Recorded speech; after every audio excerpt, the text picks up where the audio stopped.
We begin with breaking news from Whitby. Police say there are multiple fatalities after a wrong-way crash on the 401. This is the scene through an MTO traffic camera on the 401. This is east of the 412.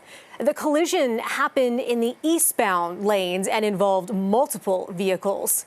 Durham Regional Police say they have responded to a robbery in Clarington before 8 o'clock. The suspect fled in a vehicle which was pursued by police. Now, during that pursuit, the suspect vehicle entered the 401 going the wrong way. There was a multi-vehicle collision near the 412, and Ontario's Special Investigations Unit has been notified.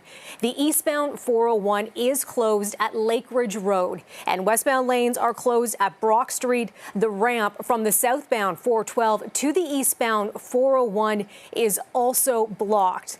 Again, this is a fluid situation. We are following this breaking news closely. And with that, I am joined now at the desk by Steve Ryan, CP24 crime analyst. Steve, you are looking at the scene. What are your first impressions here? Well, clearly there was a police pursuit at some point in time because Durham police have confirmed that. So did that pursuit go on to the 401, or did the suspect vehicle on its own go the wrong way on the 401? But there are very strict rules when it comes to police engaging in police pursuits. Yeah, take us into that kind of thought process when police are deciding that, hey, this is what we're going to do right now. Are there certain sort of regulations that they have to check off? There are. Great question. So there are responsibilities not only for the driver of the police car, the passenger in the police car riding shotgun has responsibility. The sergeant on scene or listening to the call has responsibility. So does the dispatcher listening to the call. And police have to take all kinds of factors into consideration. Number one, what was the offense that was committed? What time of day? Traffic on the roads, driving conditions. Was it nighttime? The manner in which the suspect vehicle was driving. If any of these things cause concern for any of those people I mentioned, the officer driving the car, his partner, the dispatcher, or the sergeant in charge of that shift, they have to discontinue the pursuit. If they don't, they can be held accountable for what happened. So this will be part of this investigation going forward. What point did Durham police, if at any, did they call this pursuit off? And what made this suspect vehicle go the wrong way on the 401? Now, we are learning that there are fatalities. We don't have numbers. We don't know about injuries just yet. Again, all this information just coming into us right now.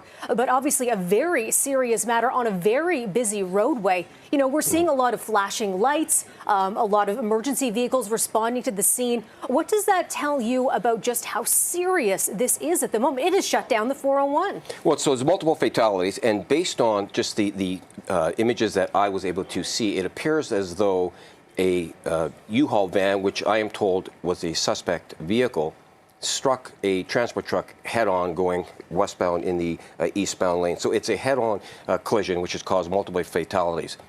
Questions become now, how did that van get on the opposite side of the 401? What caused it to get on the opposite side of the 401? And were the police responsible at all for that vehicle taking the wrong on-ramp? Did the police call the pursuit off in time? And that'll be a key question for the SIU. And the SIU gets involved anytime there is interaction with the public and there's serious injury or death caused as a result. So the SIU will want to know, when did the pursuing police service call off this pursuit? That'll be key in this investigation, because if a car is driving erratically and the police see that it's heading for the wrong on-ramp to the 401, they've got to call that off. Right. And I've talked to people, unconfirmed reports, I've talked to people who contacted me to say that they saw police cars traveling in the wrong direction on the 401, not pursuing, just traveling with their lights on. They could have been just responding to the collision. Question is, were they pursuing that vehicle in the opposite direction? And this information that we have just coming in as well, telling us that there was an incident somewhere in Clarington. Now we're seeing this happen on the 401 in Whitby. This is a huge area that's part of the investigation. How does that complicate matters for police right now? So they'll go back to Clarington, where the robbery first occurred, and all police radio calls are recorded. So those records will be very important for the investigators to find out when this started, which vehicles engaged in the pursuit, did they have the license plate number of this vehicle, did they have a description of the driver, and if all these things are to the affirmative, well then most often those pursuits are encouraged to be called off, because you do not want a car crossing left to center, taking the opposite direction on the 401 or any other road to try to evade the police, because there's always tomorrow. and this will be all part of the investigation being conducted by the SIU. Now, with this lengthy investigation, again, the 401 shut down in both directions in Whitby. How long do you expect that closure to be in effect for? Hours.